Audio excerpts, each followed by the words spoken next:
Continue the Dvar Malchut, the speech that the Lubavitcher Rebbe gave in 1992.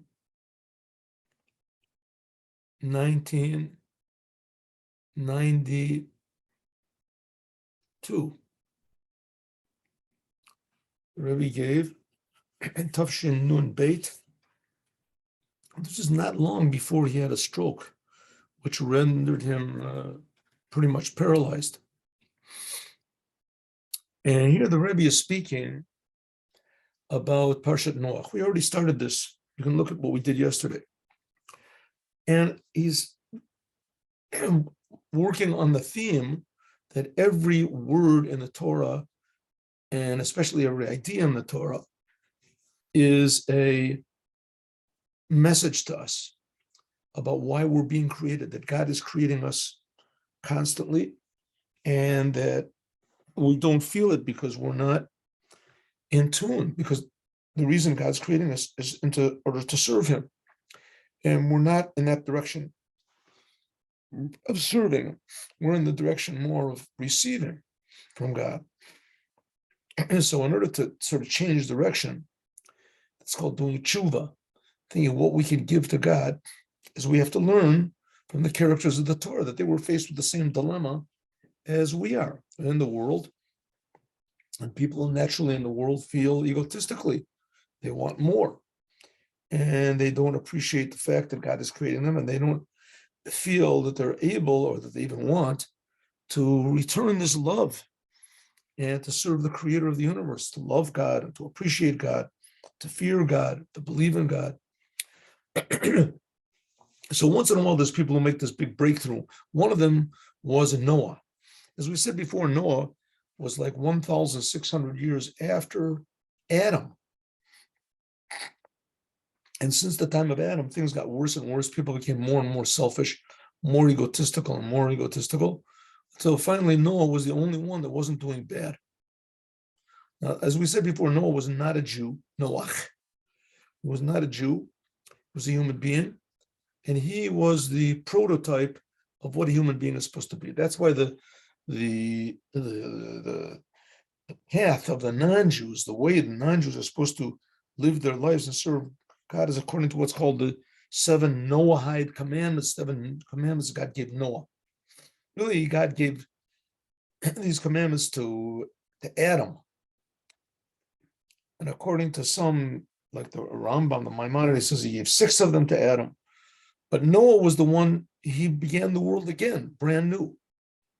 So God re-gave them, so to speak, to Noah again. By the way, what are these 7 Noahide commandments? What are they?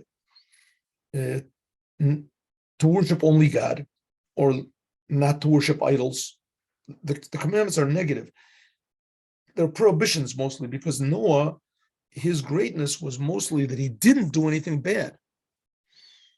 It wasn't like Abraham. Noah was not the first Jew. Noah just had the tremendous fortitude and courage to defy the rest of the world, not to be drawn after them. Very difficult thing to withstand peer pressure. Almost impossible. But Noah did it.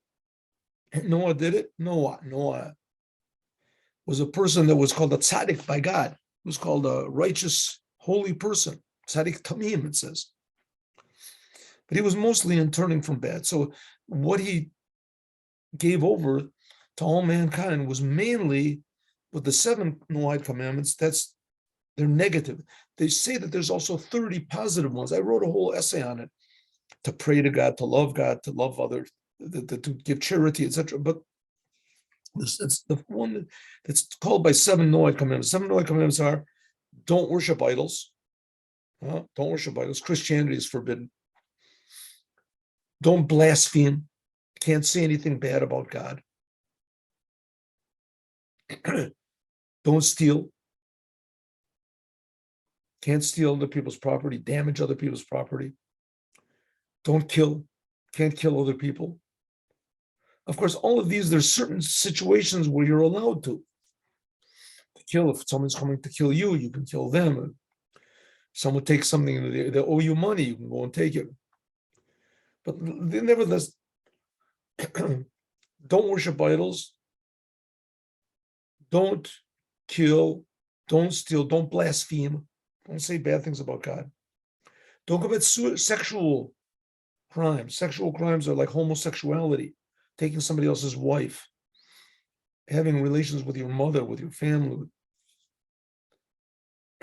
having relations with an animal. Forbidden. Commandments of Noah.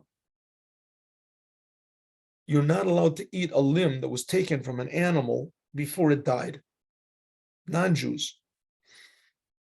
And that they have to make courts of justice to enforce all those previous 6.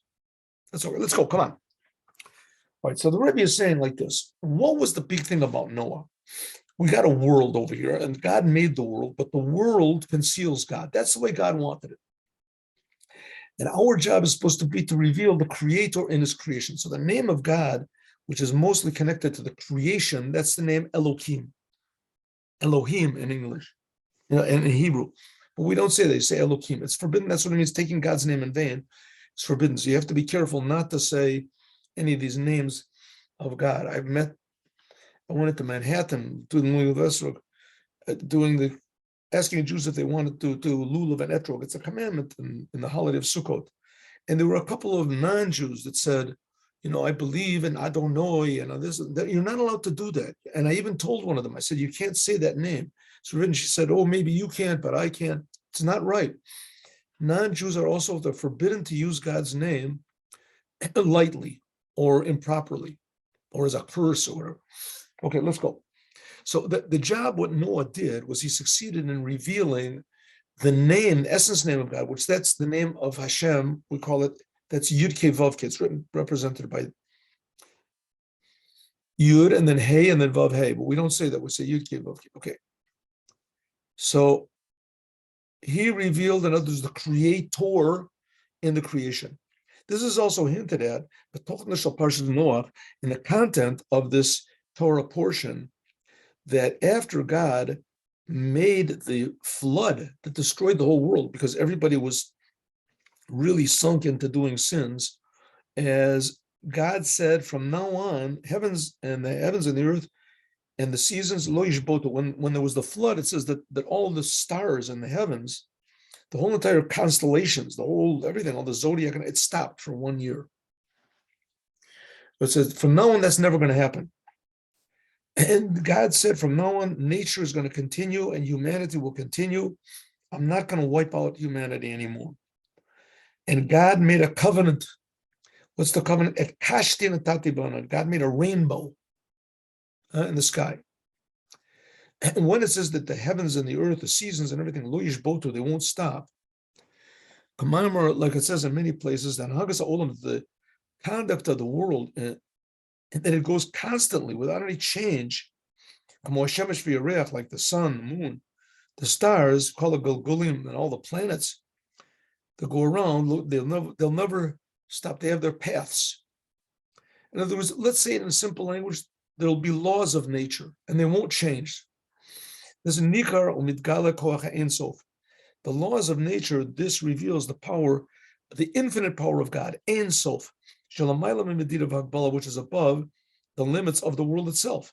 Because the medid of Hagbala ba'olam tzarich liot, there should be stopping. I am Hashem, no shenisti. So according to Judaism, for instance, the sun is going around the earth, whatever, the earth is going around the sun. According to the Rambam, the sun is going around the earth. The earth is in the middle, which Jews have been making that calculation, long before what is Copernicus. He was the one that said that the sun is in the middle. So the Jews have been making the calculations of the month and things like that based on the principle that the earth is in the center accurately for thousands of years before Copernicus. So you can do it either way. In any case, whatever it is, the laws of nature never change. So according to Judaism, the sun has been going around, the planets and everything have been going around for 5,783 years. According to science, they don't really know. There's different opinions, but let's say there's an opinion of 1 million years, 1 trillion years, whatever. They've been going around. So that's pretty amazing. Everything in the world changes. Everything in the world wears down. And then, what do you want to say? That the sun the planets, the movement of the planets has been going on for millions, billions of years and it hasn't changed. That shows on some sort of an unusual power of God. Power, some sort of an